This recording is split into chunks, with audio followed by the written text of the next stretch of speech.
Hello to Pixel Weekly, back with another video, and this time I'm doing a quick review of the Jam Party Bluetooth speaker. Jam, at least to me, is considered to be a horrible brand of cheap audio usually found at supermarkets like Walmart.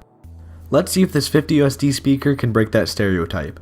Let's start off with the build.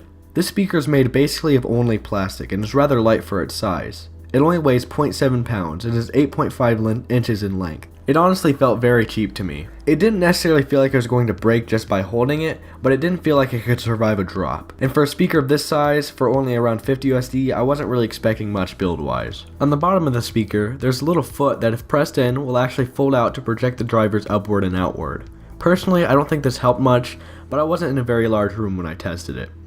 On the back of this speaker, you'll find a DC in charging cable and an aux port. I find a DC port a little extreme for this speaker. After all, it only is about twice the size of my SRS X2.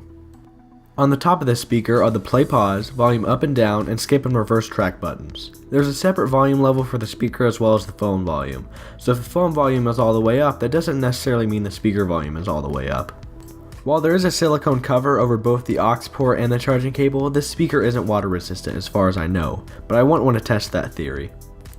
Everywhere I've seen says this thing has up to 12 hours of battery life. I'm going to be honest, I have not been able to test that yet.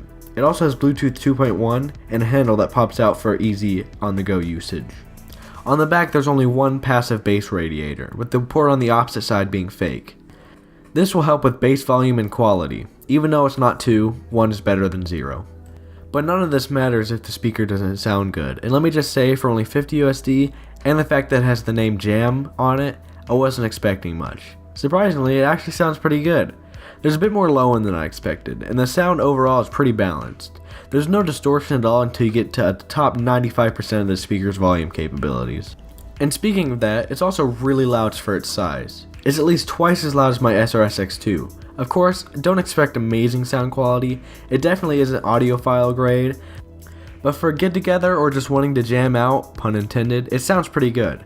The mids in my opinion aren't bad, and the high end is also pretty good. It is sharp but not ear piercing. And the low end isn't as prominent as in other speakers, but is definitely more prominent than my SRS X2. This is probably due to the passive bass radiator.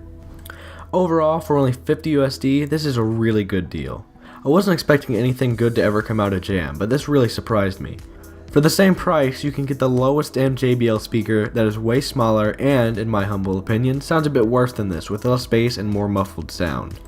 This speaker offers very balanced sound with a bit of emphasis on the bass for a very good price. Not to mention it's also very loud. It can easily fill up a medium to medium large size room. I'll leave a link to this exact speaker on Amazon in the description below. Thanks for watching, I hope you enjoyed. If you have any comments or questions, leave them down below. I'll be sure to get back to you as soon as I can. Make sure to subscribe, hit the bell icon, and stay tuned for more Pixel Weekly.